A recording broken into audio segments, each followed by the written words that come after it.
రక్షణ మంత్రి రాజ్నాథ్ సింగ్ చేసిన తాజా ప్రకటన భారత ప్రజల కోరికే జరిగేది అనే వ్యాఖ్య యుద్ధానికి వేదిక సిద్ధమైందనే సంకేతాలనిస్తోంది. కేంద్ర ప్రభుత్వం వరుసగా అత్యవసర భద్రతా సమావేశాలు నిర్వహిస్తోంది.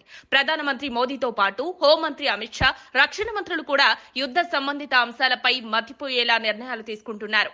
ఇవన్నీ భారత్, పాకిస్తాన్ మధ్య యుద్ధం తప్పదన్న వాదనకు బలమిస్తున్నాయి. యుద్ధానికి సంబంధించి కేంద్రం కీలక ప్రణాళికను ప్రకటించింది. యుద్ధం జరిగితే ఏ ప్రాంతాలు పాక్ లక్ష్యంగా మారవచ్చన్న దానిపై తగిన విధంగా ఏర్పాట్లు చేస్తున్నారు. దేశంలోని ప్రధాన నగరాలను 3 కేటగిరీలుగా విభజించారు. ఈ విభజన మాక్ డ్రిల్ కోసమని పేర్కొన్నప్పటికీ గమ్యం స్పష్టంగా ఉంది. సమర్థవంతమైన రక్షణ చర్యలు తీసుకోవడం కేటగిరీ 1లో ఢిల్లీని చేర్చారు. ఢిల్లీ నయమైతే కేంద్ర ప్రభుత్వ పనితీరే స్తంభిస్తుంది కాబట్టి ఇది ప్రధాన లక్ష్యంగా మారే అవకాశం ఉంది. అలాగే మహారాష్ట్రలోని తారాపూర్ అణు కేంద్రాన్ని కూడా ఈ జాబితాలో చేర్చారు.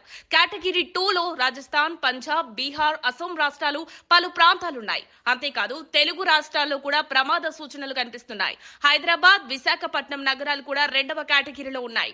ఇవి పాక్ దృష్టిలో ఉన్న కీలక ప్రాంతాలుగా పేర్కొంటున్నారు.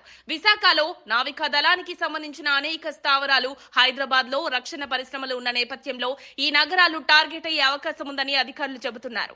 ఇది మొదటిసారి కాదు. 1971లో కూడా పాకిస్తాన్ జలమార్గం ద్వారా విశాఖపట్నాన్ని లక్ష్యంగా చేసేందుకు ప్రయత్నించింది.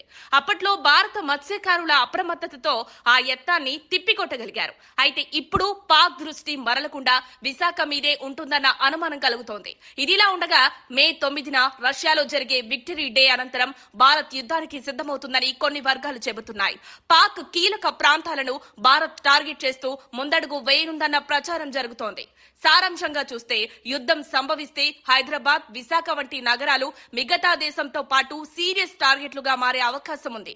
ప్రజలు అప్రమత్తంగా ఉండటం తప్పనిసరిగా మారింది. మరిన్ని అప్డేట్స్ కోసం మా కాయ్ టీవీని సబ్స్క్రైబ్ చేసుకోండి. మా వీడియో కనుక మీకు నచ్చినట్లయితే లైక్ చేయండి, షేర్ చేయండి. మీ విలువైన అభిప్రాయాలను కామెంట్ బాక్స్లో తెలియజేయండి.